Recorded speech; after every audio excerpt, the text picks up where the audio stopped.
Hi friends, welcome to Lakshmi Max. இன்னைக்கு என்ன பார்க்க போறோம்னா இன்னைக்கு நடந்த RRB NTPC ல கேட்ட GK क्वेश्चंस வந்து டிஸ்கஸ் பண்ண போறோம். அதாவது 11 June 2025 RRB NTPC GK question. So இன்னைக்கு எக்ஸாம் எப்படி இருந்துச்சு அப்படினு பாத்தீங்கன்னா கொஞ்சம் மாடரேட்டா தான் எக்ஸாம் வந்து இருந்திருக்கு. சில ஈஸியான क्वेश्चनனும் இருந்திருக்கு. அதுக்கு அப்புறம் மாடரேட்டான क्वेश्चंस, சில டிஃபிகல்ட்டான क्वेश्चंस, கொஞ்சம் டிஃபிகல்ட்டான क्वेश्चंसும் இருந்திருக்கு. ஓவராலா இன்னைக்கு வந்து ஒரு 65 கிட்ட வித் 100% அக்யூரசியோட நீங்க அட்டெண்ட் பண்ணிருந்தாலே அது வந்து ரொம்பவே நல்ல அட்டெம்ப்ட் தான். கண்டிப்பா உங்களால CBT 1 வந்து கிளியர் பண்ண முடியும். ஓகே, சோ டாப்பர் வந்து 80 90 எல்லாமே போட்டுருப்பாங்க. நான் ஆவரேஜ் ஸ்டூடெண்டோட அட்டெம்ப்ட் வந்து சொல்றேன். ஒரு 60க்கு மேல நீங்க வித் 100% அக்யூரசியோட அட்டெண்ட் பண்ணிருந்தாலே அது வந்து நல்ல அட்டெம்ப்ட் தான். அடுத்த ஷிஃப்ட் போறவங்க லாஸ்ட் 6 மந்த்ஸோட கரண்ட் அஃபேர் வந்து படிச்சுட்டு போங்க.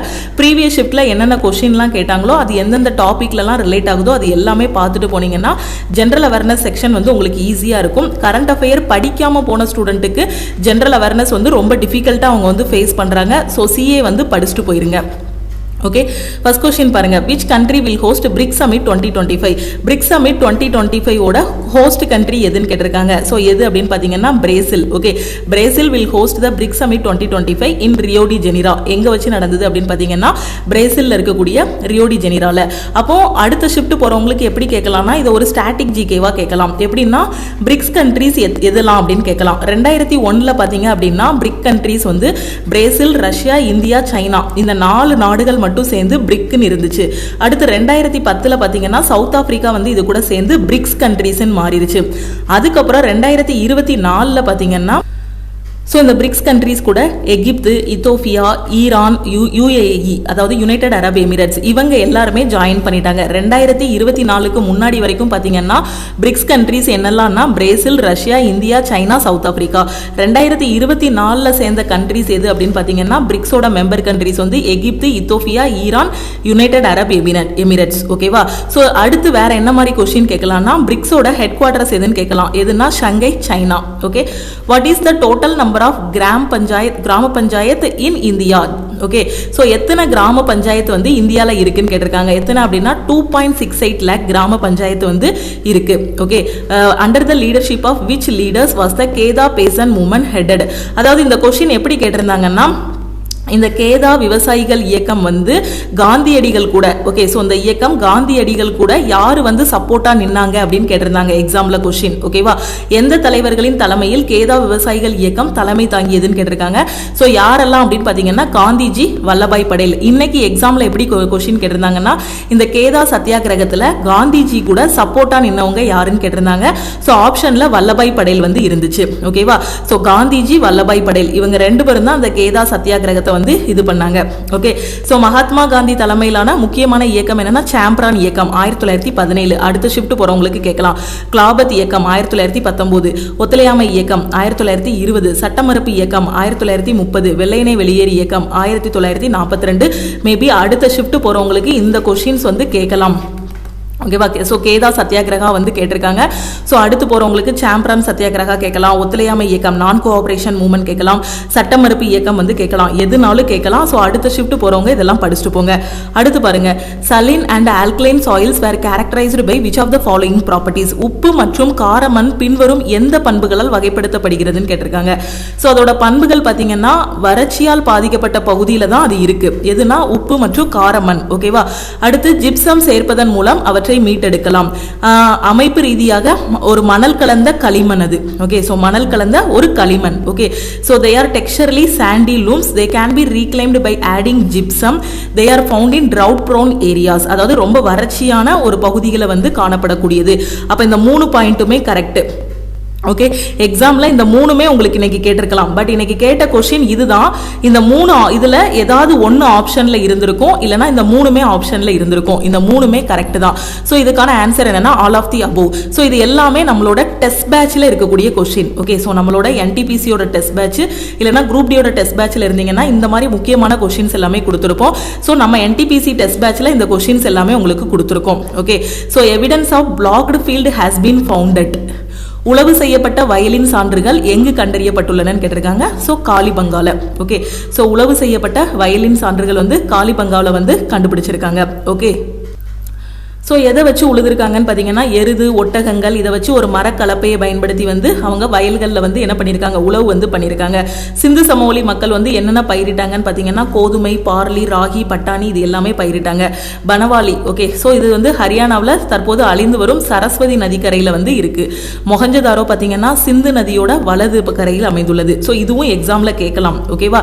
ஏன்னா ஒரு கொஸ்டின் கேட்குறாங்கன்னா அதுக்கு ரிலேட்டடாக வரக்கூடிய எல்லாமே படிச்சுட்டு போகணும். ஹரப்பா வந்து பார்த்தீங்கன்னா ரவி நதிக்கரையில் வந்து இருக்கு ஓகே. ஸோ ஹரப்பா நாகரிகத்தை முதலில் யாரு கண்டுபிடிச்சாருங்க அப்படின்னு பார்த்தீங்கன்னா தாய்ராம் சாகினி வந்து 1921 வந்து கண்டுபிடிச்சாரு. ஸோ இது எல்லாமே நான் உங்களுக்கு நம்மளோட ஆல் இன் ஒன் கோர்ஸ்லையும் டீச் பண்ணியிருக்கேன். நம்மளோட டெஸ்ட் பேட்ச்லையும் பார்த்தீங்கன்னா ஒரு கொஸ்டின் அட்டன் பண்ணீங்கன்னா இந்த மாதிரி தான் உங்களுக்கு கொடுத்துருப்போம் ஓகேவா. அந்த டெஸ்ட் அதுக்கு அந்த கொஸ்டின் அதுக்கு ரிலேட்டடாக என்னெல்லாம் கவர் ஆகுங்கிறத. ஏன்னா எக்ஸாம்லையும் பார்த்தீங்கன்னா ஒரு ஷிஃப்ட்ல ஒரு கொஸ்டின் கேட்டிருக்காங்க அப்படின்னா அதுக்கு ரிலேட்டடாக என்னெல்லாம் வருமோ அது எல்லாமே நீங்கள் பார்த்துட்டு போகணும். ஏன்னா இந்த ஷிஃப்ட்ல இந்த கொஸ்டின் கேட்குறாங்கன்னா அடுத்த ஷிஃப்ட்ல வந்து உங்களுக்கு என்ன கேட்கலாம்னா சிந்து நதியின் வலது கரையில எது இருக்குன்னு கேட்கலாம் ஓகேவா. சோ மொஹஞ்சதாரோ எந்த நதிக்கரையில இருக்குன்னு கேட்கலாம். ஹரப்பா வந்து எந்த நதிக்கரையில இருக்குன்னு கேட்கலாம். ஹரப்பா நாகரிகத்தை முதல்ல கண்டுபிடிச்சவர் யாருன்னு கேட்கலாம். யாருன்னா தாய்ராம் சாகினி 1921 வந்து கண்டுபிடிச்சாரு ஓகே. சோ எத்தனை தானிய கிடங்குகள் இருந்துச்சுன்னு கேட்கலாம். 6 தானிய கிடங்குகள் ஓகே. ஸோ அடுத்த கொஸ்டின் நீங்கள் ப்ரீவியஸ் இயர் கொஸ்டின் ரெஃபர் பண்ணாலும் சரி ப்ரீவியஸ் ஷிஃப்டோட கொஸ்டின் ரெஃபர் பண்ணாலும் சரி அதுக்கு ரிலேட்டடாக வரக்கூடிய எல்லாமே படிச்சுட்டு போயிட்டீங்கன்னா ஜென்ரல் அவேர்னஸ் வந்து உங்களுக்கு ஈஸியாக இருக்கும். ஸோ இப்போ கிராஜுவேட் லெவலுக்கு நீங்கள் அதை ஃபாலோ பண்ணலனாலும் அண்டர் கிராஜுவேட் லெவலுக்கு என்ன பண்ணுங்கன்னா கிராஜுவேட் லெவலில் என்னென்ன கொஸ்டின்ஸ்லாம் ஒவ்வொரு ஷிஃப்ட்லையும் கேட்டாங்களோ அதுக்கு ரிலேட்டடாக என்னென்ன டாபிக்ஸ்லாம் இருக்கோ அது எல்லாமே படிச்சிருங்க ஓகேவா.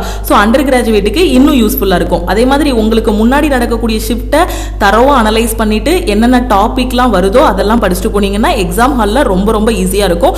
ஸோ அனலைஸ் பண்ணுங்க okay. The current president of the International Criminal Court is ஓகேவா. So International Criminal Court ICC அதோட கரண்ட் பிரசிடென்ட் யாருன்னு கேட்டிருக்காங்க. யாரு அப்படின்னு பார்த்தீங்கன்னா டொமோகோ அகெனே ஓகேவா. ஸோ அவர் எங்கே உள்ளவர் அப்படின்னு பார்த்தீங்கன்னா ஜப்பான். உங்களுக்கு டைரக்டாக ஐசிசியோட பிரசிடென்ட் யாருன்னு கேட்கலாம். இன்டர்நேஷனல் கிரிமினல் கோர்ட் இதோட பிரசிடென்ட் யாருன்னு கேட்கலாம். டொமோகோ அக்னி அப்படின்னு நீங்கள் வந்து என்ன பண்ணலாம் ஆன்சர் சூஸ் பண்ணலாம். அப்படி இல்லைன்னா டொமோகோ அக்னி வந்து இப்போ ரீசெண்டாக இன்டர்நேஷனல் கிரிமினல் கோர்ட்டோட பிரசிடென்ட் ஆனார். அவர் வந்து எந்த கண்ட்ரியை சேர்ந்தவங்கன்னு கேட்கலாம். அவர் எந்த கண்ட்ரியை சேர்ந்தவர் அப்படின்னு பார்த்தீங்கன்னா ஜப்பான் ஓகே. மேபி அடுத்த ஷிஃப்ட்டு கேட்கலாம். இவர் நேமை கொடுத்துட்டு இவர் எந்த கண்ட்ரியை சேர்ந்தவர்னு கேட்கலாம் ஓகே. ஸோ அடுத்த question which organisation publishes Global Innovation Index. ஒவ்வொரு நாளுமே நான் சொல்லிட்டு இருக்கேன் ரேங்க் அண்ட் இண்டெக்ஸில் வந்து கொஸ்டின் கேட்குறாங்கன்னு. குளோபல் இனோவேஷன் இண்டெக்ஸை பப்ளிஷ் பண்ணுறது யாருன்னு கேட்டிருக்காங்க. விப்போ okay. World Intellectual Property Organisation maybe இதோட எக்ஸ்பான்ஷனும் கேட்கலாம் ஓகே. ஸோ குளோபல் இனோவேஷன் இண்டெக்ஸை பப்ளிஷ் பண்ணுறது யாருன்னா விப்போ ஓகே. ஸோ இன்னைக்கு கேட்ட கொஸ்டின் என்ன அப்படின்னு பார்த்தீங்கன்னா குளோபல் இனோவேஷன் இண்டெக்ஸை யார் பப்ளிஷ் பண்றாங்கன்னு கேட்டிருந்தாங்க. விப்போ okay. So Global Innovation Index 2024 வந்து பப்ளிஷ் பண்ணாங்க. அது எத்தனாவது எடிஷன் அப்படின்னு பார்த்தீங்கன்னா 17th எடிஷன் ஓகேவா. ஸோ விப்போ வந்து 2024 பப்ளிஷ் பண்ண அந்த இனோவேஷன் இண்டெக்ஸ் வந்து 17வது எடிஷன். இதுவும் மேபி அடுத்த ஷிஃப்ட்ல கேட்கலாம் ஓகே. அந்த குளோபல் இனோவேஷன் இண்டெக்ஸில் இந்தியாவோட ரேங்க் என்னன்னு கேட்கலாம். 39th rank. டோட்டலாக எத்தனை கண்ட்ரீஸில் ரேங்க் வந்து இது பண்ணுறாங்கன்னு கேட்கலாம். டோட்டலாக 133 கண்ட்ரீஸ். ஸோ இந்த குளோபல் இனோவேஷன் இண்டெக்ஸை பப்ளிஷ் பண்ணுறது யார் அப்படின்னு பார்த்தீங்கன்னா விப்போ. ஃபர்ஸ்ட் இருக்கிறவங்க யார் அப்படின்னு பார்த்தீங்கன்னா ஸ்விட்சர்லாந்து. இந்தியாவோட இடம் எத்தனை அப்படின்னு பார்த்தீங்கன்னா 39வது இடத்துல இருக்காங்க. 39வது இடத்துல இந்தியா வந்து இருக்கு ஓகேவா. ஸோ ஒவ்வொரு ஷிஃப்ட்டுக்கும் ஒவ்வொரு மாதிரி கொஸ்டின் கேட்கலாம். அதனால் அதுக்கு ரிலேட்டடாக வரக்கூடிய எல்லாத்தையுமே படிச்சுட்டு போங்க ஓகே. இது எத்தனாவது எடிஷன் அப்படின்னு கேட்டாங்கன்னா 17வது edition okay. who has been honored with the MS Swaminathan award okay. So students சொன்னது பார்த்தீங்கன்னா MS Swaminathan award வந்து யாருக்கு கொடுத்தாங்கன்னு சொல்லியிருந்தாங்க. 2023லையும் MS Swaminathan award கொடுத்தாங்க. 2024லையும் கொடுத்துருக்காங்க. அப்போ நீங்கள் என்ன பண்ணணும்னா ஆப்ஷனில் என்ன நேம் இருக்கோ அதை பொறுத்து, இல்லைனா உங்களுக்கு 2023 24ன்னு கொஸ்டினில் மென்ஷன் பண்ணியிருப்பாங்க ஓகே. 2024 MS Swaminathan அவார்டு யாரு கொடுத்துருக்காங்க அப்படின்னு பார்த்தீங்கன்னா புடுப்பள்ளி மாருதி பிரசன்னா ஓகேவா. ஸோ 2023 கொடுத்தது யாருக்கு அப்படின்னு பார்த்தீங்கன்னா Satyanarayana okay. MS Swaminathan award 2024லையும் கொடுத்துருக்காங்க, 23லையும் கொடுத்துருக்காங்க. 24 வந்து பொடுப்பள்ளி மாருதி பிரசன்னா. ஆப்ஷனில் என்ன நேம் இருக்கோ அதுக்கு தகுந்த மாதிரி சூஸ் பண்ணணும். 2023 பார்த்தீங்கன்னா சத்யநாராயணா. 2023லேயே 2 பேருக்கு வந்து MS Swaminathan அவார்டு வந்து கொடுத்துருக்காங்க ஓகே. ஸோ யாருக்கெல்லாம் அப்படின்னு பார்த்தீங்கன்னா சத்யநாராயணா இவருக்கும், அதுக்கப்புறம் கமலஜித் பாவா. ஓகேவா? ஸோ டாக்டர் கமலஜித் எஸ் பாவா இவருக்கும் சத்யநாராயணாவுக்கும் கொடுத்துருக்காங்க. ஓகே, ஸோ சத்யநாராயணா இவருக்கு வந்து பார்த்தீங்கன்னா ரைஸ் ரிசர்ச்சுக்கு வந்து கொடுத்துருக்காங்க. ஓகே, 2023 வந்து 2 பேருக்கு கொடுத்துருந்தாங்க. ஒருத்தர் நேம் வந்து கமலஜித் பாவா, இன்னொருத்தர் நேம் வந்து சத்யநாராயணா. 2024 கொடுத்தது பார்த்தீங்கன்னா பொடுப்பள்ளி மாருதி பிரசன்னா. ஓகே, அடுத்த question, when is national women's day in India celebrated? ஆக்சுவலாக இந்த கொஸ்டினை இப்படி கேட்கல, நேஷனல் விமன்ஸ் டே எப்போ செலிப்ரேட் பண்ணுறாங்க அப்படின்னு அவங்க கேட்கல. அவங்க கேட்டது என்ன அப்படின்னு பார்த்தீங்கன்னா, நேஷனல் விமன்ஸ் டே வந்து யாருடைய பிறந்த நாளாக நம்ம வந்து கொண்டாடுறோம், யாருடைய பிறந்த நாளை வந்து நாம் நேஷனல் விமன்ஸ் டேயாக கொண்டாடுறோம் அப்படின்னு கேட்டிருந்தாங்க. யாரோட பிறந்த நாள் அப்படின்னு பார்த்தீங்கன்னா சரோஜினி நாயுடு இருக்காங்க இல்லையா, இந்தியாவோட நைட்டிங்கேல் ஆஃப் இந்தியான்னு சொல்லுவோம். அதாவது கவிக்குயில் சரோஜினி நாயுடு இருக்காங்க இல்லையா, ஸோ அவங்களோட பிறந்த நாளை தான் நாம் என்ன சொல்கிறோம்னா தேசிய மகளிர் தினமாக வந்து ஒவ்வொரு ஆண்டும் வந்து அனுசரிக்கப்படுது. ஓகேவா? ஸோ இதுதான் கொஸ்டினில் கேட்டிருந்தாங்க. கொஸ்டினில் கேட்டது தேசிய மகளிர் தினம் எப்போதுன்னு கேட்கல, யாரோட பர்த்டே வந்து தேசிய மகளிர் தினம்னு கொடுத்துருந்தாங்க. ஓகே, ஸோ இதுவும் நம்மளோட டெஸ்ட் பேட்சில் கொடுத்துருந்த கொஸ்டின் தான். என்டிபிசியோட டெஸ்ட் பேட்சில் கொடுத்துருக்கோம். ஓகே, ஸோ சரோஜினி நாயுடுவோட பிறந்தநாள் தான் நம்ம வந்து என்ன சொல்கிறோம், தேசிய மகளிர் தினமாக செலிப்ரேட் பண்ணுறோம். ஸோ எந்த நாள் அப்படின்னு பார்த்தீங்கன்னா 13 பிப்ரவரி. ஓகே, ஸோ இப்போ இந்த ஷிஃப்ட்டில் யாரோட பிறந்தநாள் வந்து தேசிய மகளிர் தினம் அப்படின்னு கேட்டிருக்காங்களா, அடுத்த ஷிஃப்ட்டில் வந்து எப்படி கேட்கலாம்னா இந்த கொஸ்டினை கேட்கலாம், when is national women's day அப்படின்னு கேட்கலாம். ஸோ நேஷனல் விமன்ஸ் டே பார்த்தீங்கன்னா 13 பிப்ரவரி. ஓகே, நேஷனல் விமன்ஸ் டே, இந்த வார்த்தையை கரெக்டாக பார்த்துக்கோங்க. நேஷனல் விமன்ஸ் டே எப்போ, 13 பிப்ரவரி. ஓகே, ஸோ இவங்களை பற்றி தெரியும் அப்படிதானே, கவிக்குயில் அப்படின்னு நாம சொல்லுவோம். இந்தியாவோட முதல் பெண் ஆளுநரே இவங்க தான். ஓகே, ஃபர்ஸ்ட் விமன் கவர்னர் வந்து யாரு, உமன் கவர்னர் வந்து சரோஜினி நாயுடு தான். ஓகேவா? ஸோ இவங்க வந்து ஃபர்ஸ்ட் எங்க வந்து கவர்னரா இது பண்ணாங்க, உத்தரப்பிரதேசத்தில். இப்போ இருக்கக்கூடிய உத்தரப்பிரதேசத்தில் தான் ஃபர்ஸ்ட் இவங்க வந்து கவர்னரா 1947 இவங்களை வந்து அப்பாயிண்ட் பண்ணாங்க. ஓகே, பால்க் சந்தி, அதாவது Palk Strait is located between, Palk Strait வந்து எதுக்கு இடையில இருக்கு அப்படின்னு கேட்டிருக்காங்க, இந்தியா மற்றும் இலங்கை. ஓகே, இது ஆல்ரெடி நம்ம லைவ் கிளாஸ்ல டிஸ்கஸ் பண்ண கொஸ்டின். ஸோ நம்ம ஆல் இன் ஒன் கோர்ஸில் லைவ் கிளாஸில் டிஸ்கஸ் பண்ண கொஸ்டின். பாக் நீரிணை என்பது இந்தியாவுக்கும் இலங்கைக்கும் இடையிலான ஒரு நீரிணையாகும்.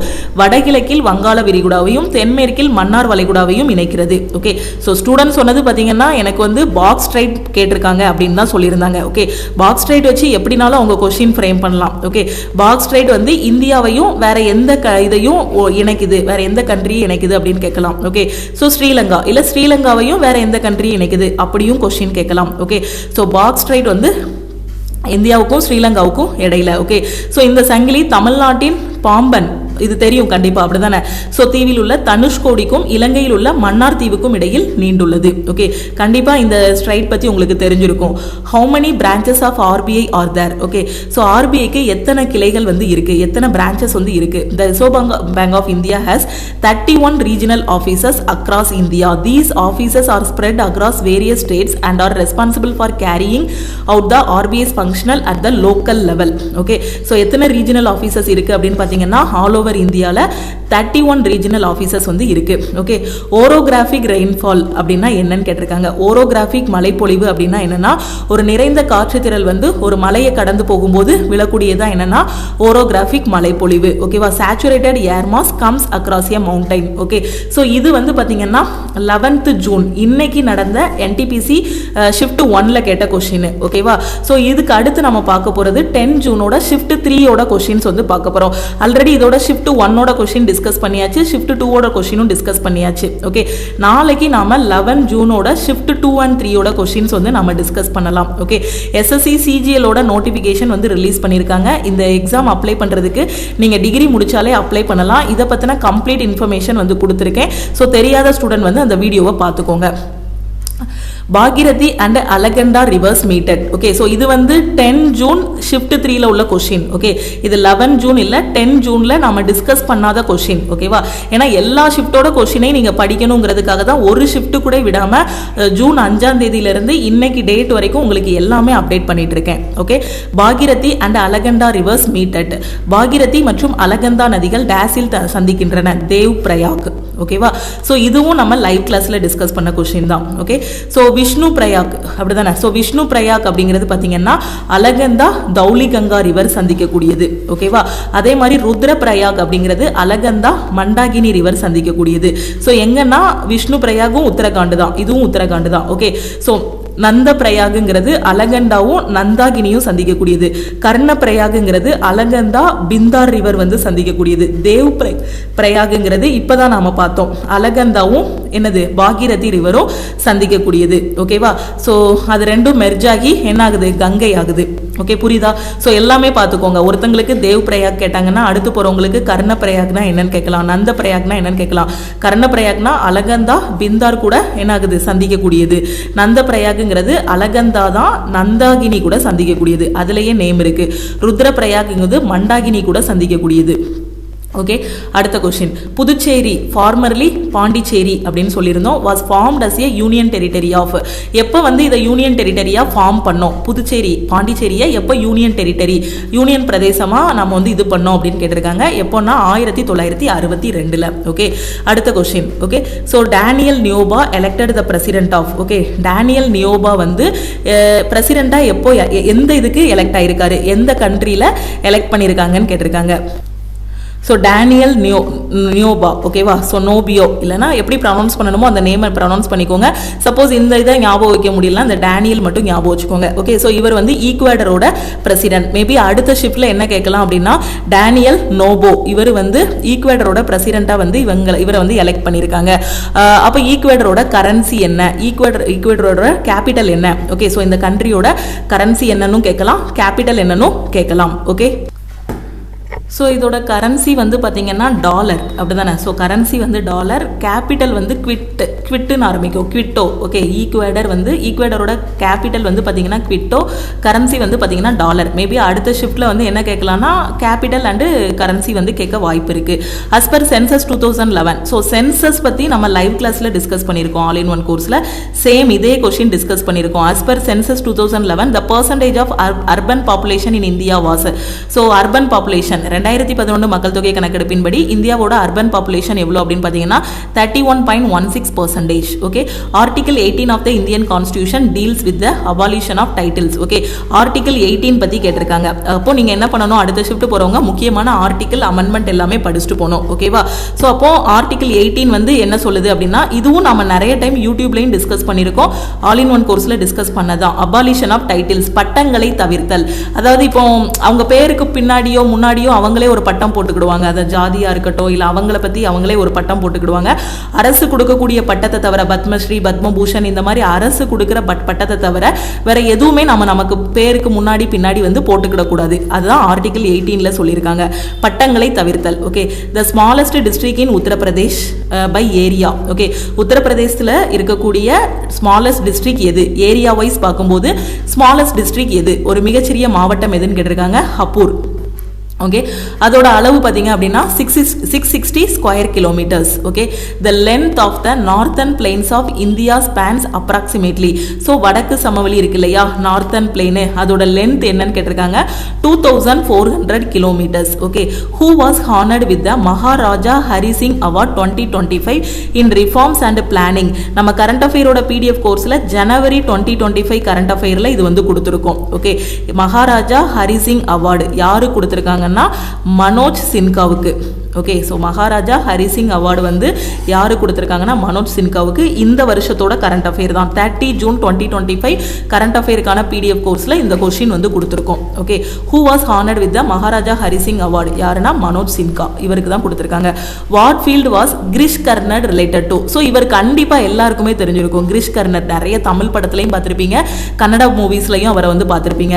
ஸோ இவர் வந்து பார்த்தீங்கன்னா ஒரு டிரெக்டர், ஆக்டர் அப்படின்னே நம்ம சொல்லலாம். ஓகே, ஸோ அப்போ இவர் எதுக்கு ரிலேட்டட், தேட்டர், கண்டிப்பாக இவரை பார்த்துருப்பீங்க, அப்படிதானே? கிரிஷ் கர்னட், இவரோட நேம் மேபி நிறைய பேருக்கு தெரிஞ்சிருக்காது. கிரிஷ் கர்னட் ஆப்ஷனில் பார்த்தீங்கன்னா என்னெல்லாம் இருந்திருக்கும் அப்படின்னு பார்த்தீங்கன்னா பிளேயர், சிங்கர் அந்த மாதிரி நிறைய இருந்திருக்கும். ஸோ இவர் வந்து எதுக்கு ரிலேட்டட், சினிமா ரிலேட்டட். ஸோ தேட்டர்னு நீங்கள் சூஸ் பண்ணியிருக்கணும். ஓகே, சவுத் இந்தியன் சினிமாவில் வந்து இவரை பார்த்துருக்கலாம், தமிழ், கன்னடா, தெலுங்கு இதிலெல்லாம் அவர் வந்து ஒர்க் பண்ணியிருக்காரு. ஓகே, ஸோ பாலிவுட்லையும் ஒர்க் பண்ணியிருக்காராம். In 1960 he rose a playwright in Kannada. Modern India playwriting started in 1960. He was born in பாம்பேல. ஓகே, ஸோ இந்த கதைலாம் எதுவுமே உங்களுக்கு தேவையில்லை, ஜஸ்ட்டு நீங்கள் இது மட்டும் தெரிஞ்சால் போதும். இது இன்னைக்கு கேட்ட கொஸ்டின். ஓகே, ஸோ ஃபிலிம் பற்றியும் கொஸ்டின்ஸ் கேட்குறாங்கன்னு சொல்லியிருந்தேன் இல்லையா? ஸோ இவரை பார்த்துருப்பீங்க, ஆனால் இவரோட நேம் தெரிஞ்சிருக்காதுன்னு நினைக்கிறேன், Girish Karnad. How many elements occur naturally. So இது கண்டிப்பாக ஈஸியான கொஷின், எல்லாருமே கரெக்டாக ஆன்சர் பண்ணியிருப்பீங்க. ஸோ டோட்டலாக எவ்வளோ எலமெண்ட்ஸ் வந்து இருக்குது பீரியாடிக் டேபிளில்? 118 தனிமங்கள் வந்து இருக்குது. அதில் நேச்சுரலாக இருக்கிறது எவ்வளோ அப்படின்னு பார்த்தீங்கன்னா 94. ஓகே, கஞ்சர் ஒரு ஜாயின்ட் மிலிட்ரி எக்ஸசைஸ். ஸோ இது வந்து என்னது, yesterday question. Okay, 10 June shift 3யோட கொஷின். கஞ்சர் இந்த மிலிட்ரி எக்ஸசைஸ் நான் சொல்லியிருந்தேன்னா மிலிட்ரி எக்ஸசைஸ் எல்லாமே படிச்சுட்டு போங்கன்னு. கஞ்சர்ங்கிற மிலிட்ரி எக்ஸசைஸ் எந்த 2 நாடுகளுக்கு இடைப்பட்ட கூட்டு ராணுவ பயிற்சின்னு கேட்டிருக்காங்க? இந்தியாவுக்கும் கிர்கிஸ்தானுக்கும். ஓகே, கிர்கிஸ்தானுக்கும் இடையில உள்ள கூட்டு பயிற்சி தான் எதுனா கஞ்சர். Okay, so India had 117 athletes participate in the Paris 2024 Olympics. இது என்ன கொஸ்டின் அப்படின்னு பார்த்தீங்கன்னா 2024 பாரிஸ் ஒலிம்பிக்ஸில் இந்தியாவிலிருந்து பார்ட்டிசிபேட் பண்ண அத்லெட்ஸ் எத்தனை பேருன்னு கேட்டிருந்தாங்க? 117. ஸோ 70 மென்னு 47 விமன். ஓகே, 16 ஸ்போர்ட்ஸில் பார்ட்டிசிபேட் பண்ணியிருக்காங்க. ஓகே, ஸோ அடுத்து என்ன கேட்டிருந்தாங்கன்னா இந்த ஏஐ ஆக்ஷன் சம்மிட். ஓகே, எங்கே நடந்துச்சுன்னு கேட்டிருந்தாங்க. ஏஐனா artificial intelligence action summit was held at, எங்கே நடந்துச்சுன்னு கேட்டிருந்தாங்க. ஸோ எங்கே அப்படின்னா பாரிஸ் பிரான்ஸில் நடந்துச்சு. எப்போன்னா 10 to 11 பிப்ரவரி 2025. ரீசெண்டாக உள்ள கரண்ட் அஃபேர், ஒரு 4 மாதத்தோட கரண்ட் அஃபேர் இல்லைனா 6 மாதத்தோட கரண்ட் அஃபேரை நல்லா படிச்சுட்டு போனாலே கரண்ட் அஃபேரில் 10லேருந்து 12 கொஷின் வரைக்கும் கேட்குறாங்க. இதுக்கு முந்தின ஷிப்லலாம் பார்த்தீங்கன்னா 14 கொஷின் வரைக்கும் கேட்டிருந்தாங்க. ஸோ லாஸ்ட் 6 மந்த்ஸோட கரண்ட் அஃபேரை நல்லா படிச்சுட்டு போங்க. ஆர்டிஃபிஷியல் இன்டெலிஜென்ஸ் ஆக்ஷன் சம்மிட் வந்து எங்க நடந்துச்சுன்னு கேட்டிருக்காங்க பிப்ரவரி 2025. எங்கன்னா Paris France. The submit was co-chaired by French president Emmanuel Macron. Maybe நாளைக்கு ஷிஃப்டில் கூட எப்படி கேட்கலாம் அப்படின்னு பார்த்தீங்கன்னா பிரான்ஸோட பிரசிடென்ட் யாருன்னு கேட்கலாம், Emmanuel Macron. Okay, and Indian prime minister Narendra Modi. Summit வந்து யாரெல்லாம் இது பண்ணாங்க? சம்மிட் வந்து இமானுவேல் மேக்ரானும் நம்ம பிரைம் மினிஸ்டரும் வந்து இது பண்ணியிருக்காங்க. ஓகே, ஸோ மேபி ஒரு ஸ்டாட்டிக் ஜிகே மாதிரியோ இல்லைனா ஒரு ஜென்ரலாக ஒரு கொஸ்டின் கேட்கலாம், பிரான்ஸோட பிரசிடென்ட் யாருன்னு கேட்கலாம். ஏன்னா ரீசெண்டாக நியூஸில் வந்திருக்காங்க. ஓகேவா, ஸோ இதுவும் எஸ்டர்டே 3rd ஷிப்பில் கேட்ட கொஸ்டின். ஓகே, ஸோ இதுதான் 10th and 11th June 2025 RRB என்டிபிசியில் கேட்ட ஜிகே கொஷின்ஸ். ஸோ இந்த கிளாஸஸ் கண்டிப்பாக உங்களுக்கு யூஸ்ஃபுல்லாக இருக்கும். அடுத்தடுத்த ஷிஃப்ட் போகிறவங்க என்னென்ன டாப்பிக்லாம் இதில் கவர் ஆகுதோ அந்த டாபிக் எல்லாமே படிச்சுட்டு லாஸ்ட் 6 months ஆர் 4 monthஸோட கரண்ட் அஃபேர் வந்து படிச்சுட்டு போங்க.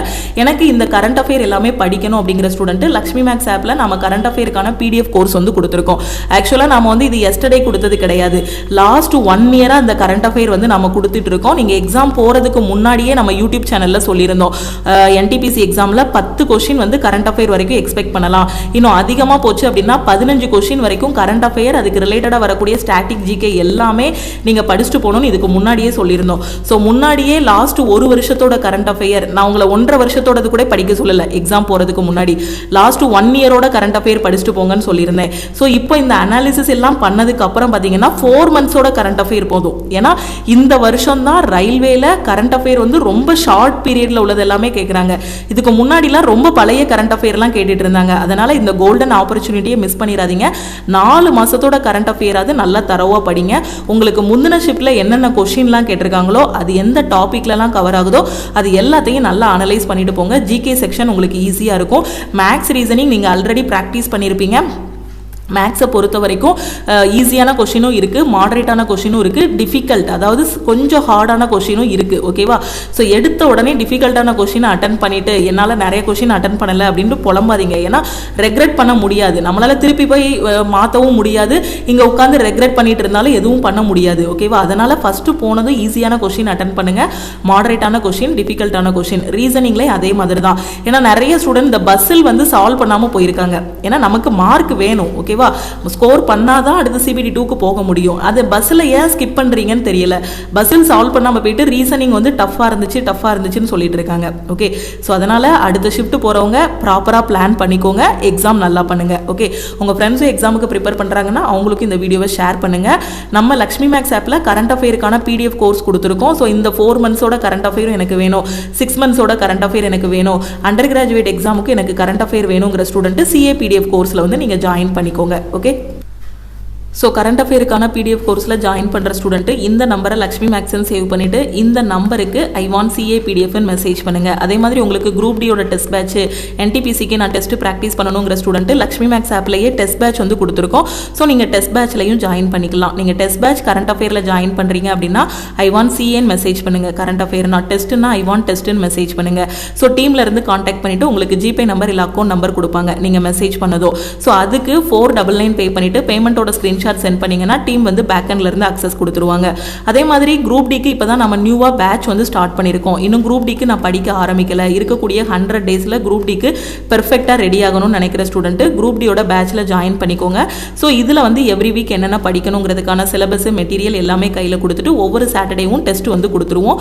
இதோட ஃபீஸ் வந்து 1,999. சப்போஸ் நீங்கள் ஆல் இன் ஒன் கோர்ஸில் 1 இயர் வேலிடிட்டியில் ஜாயின் பண்ணுறீங்க அப்படின்னா 1,499 பே பண்ணி ஜாயின் பண்ணிக்கலாம். கம்மிங் ஃப்ரைடேல இருந்து எஸ்எஸ்சி சிஜிஎலுக்கான நியூ பேட்ச் வந்து ஸ்டார்ட் பண்ணுறோம். எஸ்எஸ்சி சிஜிஎலுக்கான நியூ பேட்ச் வந்து கம்மிங் ஃப்ரைடேலேருந்து ஸ்டார்ட் பண்ணுறோம் 13/6/2025. ஸோ எஸ்எஸ்சி படிக்கக்கூடிய ஸ்டூடெண்ட்டு இந்த பேட்சில் ஜாயின் பண்ணிவிட்டு உங்களோட ப்ரிப்பரேஷன் வந்து ஸ்டார்ட் பண்ணுங்கள். இதுலேயும் எவ்ரி வீக் என்னென்ன படிக்கணுங்கிறதுக்கான சிலபஸ் மெட்டீரியல் எல்லாமே கையில் கொடுத்துட்டு ஒவ்வொரு வாரமும் சாட்டர்டே இந்த பேட்சில் வந்து உங்களுக்கு டெஸ்ட் இருக்கும். ஓகே, எஸ்எஸ்சி சிஜிஎலுக்கு எனக்கு ஆன்லைன் கிளாஸ் வேணும், ரயில்வே குரூப் டிக்கு ஆன்லைன் கிளாஸ் வேணுங்கிற ஸ்டூடெண்ட்டு டேரெக்டாக ஆல் இன் ஒன் கோர்ஸில் ஜாயின் பண்ணிட்டீங்க அப்படின்னா உங்களுக்கு இதுலேயே எல்லாமே கவர் ஆகும். ஒரே ஒரு கோர்ஸ் தான் 50க்கும் மேற்பட்ட சென்ட்ரல் கவர்மெண்ட் எக்ஸாம்ஸ் எல்லாமே ஃபர்ஸ்ட் அட்டெம்ப்ட்ல கிளியர் பண்ற மாதிரி கொடுத்துருப்போம். எந்த கிளாஸ் ஜாயின் பண்ணாலும் சரி, டெஸ்ட் பேட்ச் ஜாயின் பண்ணாலும் சரி, இந்த நம்பருக்கே மறக்காம வாட்ஸ்அப் பண்ணுங்க. ஆல் இன் ஒன் கோர்ஸ்ல உங்களுக்கு எல்லாமே பெர்ஃபெக்ட்டா தனித்தனி பேட்சஸா இந்த மாதிரி கொடுத்துருவோம். தமிழ் அண்ட் இங்கிலீஷ்ல உங்களுக்கு கிளாஸஸ் வந்து இருக்கும். ஓகே, அதே மாதிரி என்டிபிசி எக்ஸாம் ஹால் போகக்கூடிய ஸ்டூடெண்ட் உங்களோட ஹால் டிக்கெட்டை ஒரு black and white print out எடுத்துக்கோங்க. ஆதார் கார்டோட ஒரிஜினல் வச்சுக்கோங்க, 2 போட்டோ வச்சுக்கோங்க. எக்ஸாம் ஹாலுக்கு சீக்கிரமா போங்க. ஈஸியான கொஸ்டின் ஃபர்ஸ்ட் அட்டென்ட் பண்ணுங்க, அதுக்கப்புறம் மாடரேட், அதுக்கப்புறம் டிஃபிகல்ட்டான கொஸ்டின். இனி அடுத்தடுத்து வரக்கூடிய எக்ஸாம்ஸ் நான் ப்ரிப்பேர் பண்ணிட்டு இருக்கேங்கிற ஸ்டூடெண்ட் ஆல் இன் ஒன் கோர்ஸ்ல ஜாயின் பண்ணிட்டு ப்ரிப்பரேஷனை ஸ்டார்ட் பண்ணுங்க. நம்ம டெலிகிராம் குரூப் டெலிகிராம் சேனல்ல இன்னும் ஜாயின் பண்ணலன்னா டெலிகிராம் குரூப் அண்ட் சேனல்லையும் ஜாயின் பண்ணிக்கோங்க. இன்ஸ்டாகிராம்லையும் லக்ஷ்மி மேக்ஸை ஃபாலோ பண்ணிக்கோங்க. தேங்க்யூ.